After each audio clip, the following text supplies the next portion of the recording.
kids. In case you don't remember me from my last video discussing Ode to a Nightingale by John Keats, I am Dr. Walton. I know you all loved my last video, so today I thought I would take you on a mystical journey through the creative minds of the Romantic poets. These are some of my favorite poets. And I know everybody always says, this is the best poem by the best poet, but these are some of my favorite poets. I think we should start today with Mr. Robert Burns, a simple farmer who was a bit of a ladies' man. Here we find Scottish farmer Robert Burns working in his fields. He stumbles upon inspiration for To a Mouse while accidentally disturbing one of nature's smallest creatures. Oh, I do love farming. And Scotland. Oh, great Scott! No, no, poor Mousy, don't run away. Come back. Oh. I'm truly sorry man's dominion has broken nature's social union. And your wee bit has you too in ruin. But you are more lucky than I am. The present only touches you, while I must guess at the future and worry. Oh, such a sensitive and gentle soul. Now then, let's move on into the radical world of Mr. William Blake, a religious man, dead set against any organized religion. We observe Mr. William Blake as he finishes writing The Lamb and begins to contemplate the spectrum of his creator's works, from the innocent and gentle to the terrifying and fierce. He does not have to look very far for further inspiration. I, a child, and thou, a lamb, we are called by his name. Little lamb, God bless thee. Little lamb, God bless thee. Oh, I'm a genius. Oh, what magnificent creature. I wonder, did he who made the lamb make thee?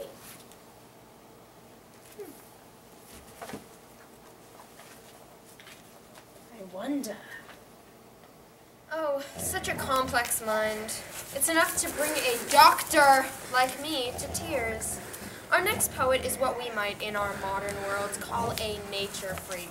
But I would choose to call him dreamy.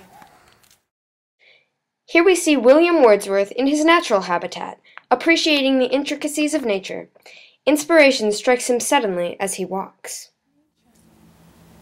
A presence that disturbs me with the joy of elevated thoughts. Oh, the leaves and the branches and the grass. These beauteous forms. Oh, nature, I understand you. I understand. So sensitive. You just don't see men so in touch with nature, with their emotions anymore. Now our next poet in line is a bit off his rocker.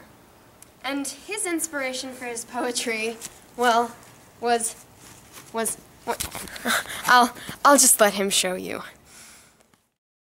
We find Samuel Taylor Coleridge in a compromised state, as he has quite recently been under the influence of certain illicit substances.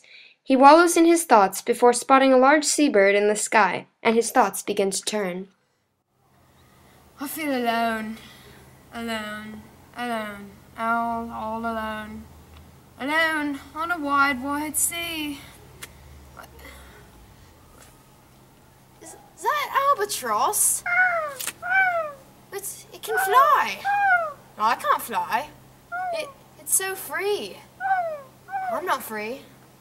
I'm rather jealous. And rather hungry.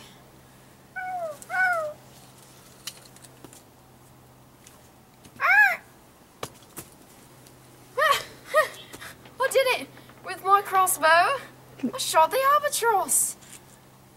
I could write a poem about this. Wow. What an artist. What a poet. What a man.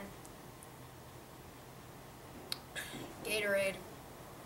Next, we will take a look at Percy Bysshe Shelley, a tortured soul plagued constantly by death and called a little too strongly by the storm. Inspiration blows over Percy Shelley as he sits in the forest, wishing that he could spread his thoughts to inspire others like the wind spreads the leaves. Wild spirit, which art moving everywhere, destroyer and preserver, here, oh here, make me thy lyre, even as the forest is.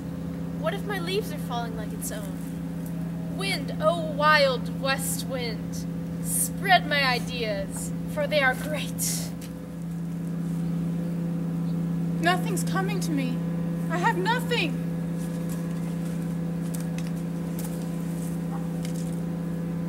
What profound thought! I'm enlightened! Thank you, West Wind. Well, I suppose you can love something a little too much. But don't worry. His poems will never die as long as we appreciate his brilliance. Next, we take a look at the mind of Byron, a hopeless romantic. Help! Oh, I can't get out! Shut up. Help! Next, we take a look into the mind of Byron, a hopeless romantic with a shocking deformity. Here we watch as Lord Byron attempts to court a lady, and inspiration for his poetry strikes him under most unfortunate circumstances. Bye! Oh, bye, honey! Oh, hey. Lord Byron, wealthy man. He walks in beauty, like the night of cloudless climes and starry skies. How shall I greet thee? The silence and tears. Now, we move on to our last, but certainly not our least poet. A man who in his impending death brought life to such beautiful poetry. A man who was tormented by the fact that he could not court the love of his life. A man who is truly my favorite poet of the era, Mr. John Keats. We come to John Keats in his darkest hour. As death becomes his constant shadow, he pours out his fears of no longer being able to pour out his fears. John Keats, your time has come. No, death, go away! I still have so much poetry to write. And to think that I may never live to trace their shadows with the magic hand of chance. Stop following me! Well, unfortunately, our journey through the Romantic era has come to an end. I hope you enjoyed this time as much as I did, and I hope you'll join me next week for a literary adventure with another one of my favorite authors, Mr. William Shakespeare. Mom, I'm home. What? Seriously, Mom? You're filming another one of these? I told you, no one watched the first one. No one watches any of these. God, stop filming.